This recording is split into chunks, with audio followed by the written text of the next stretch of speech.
Fille du bassin, enfant des houles, captivée par le regard d'un Iranien, la beauté d'une Indienne, depuis 5 ans, je noircis mes petits pieds nus sur le sol du monde et traîne d'un hémisphère à l'autre mon appareil, mes robes à fleurs et mon sac à dos. Au fil de mes voyages, du Sri Lanka à l'Éthiopie, du Kirghizistan à l'Israël, je ramène par bagage des instants du bout du monde, des portraits, des images, des instants d'ailleurs racontés sur papier. L'an dernier, j'ai créé Va-Nu-Pieds, un projet regroupant mes carnets de route, mes playlists et les interviews des belles âmes qui m'inspirent et me donnent l'envie de m'émerveiller encore et encore.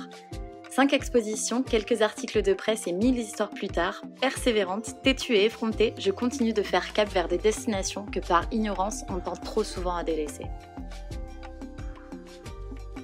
L'Iran, qu'on diabolise et que j'affectionne de tout mon cœur, impressionnée par ces femmes qu'on néglige, qu'on cache et qui par nature, fortes et déterminées, luttent au quotidien pour s'émanciper des règles et des lois rigides imposées par l'État. Le froissement d'un foulard, la ferveur et la dévotion de ceux qui prient, cette femme qui parle à son amoureux à travers un rideau et les lèvres de cette fille pour lesquelles je me suis prise de passion.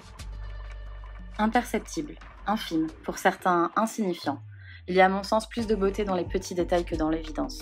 Force invisible, à mesure qu'il se propage, un virus saccage les fondations d'aujourd'hui.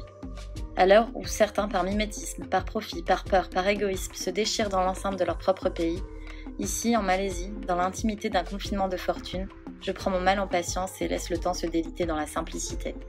Ensemble, on se concerte, on s'organise, on envisage l'avenir avec incertitude et façonne le monde de demain avec conviction. Un copain m'a dit un jour qu'il faudrait 1000 vies pour raconter la mienne.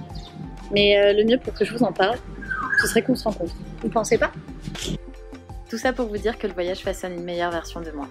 Et autour d'une bière, avec des mots, en images, le monde tel que je le reçois, je vous le rapporte par échantillon.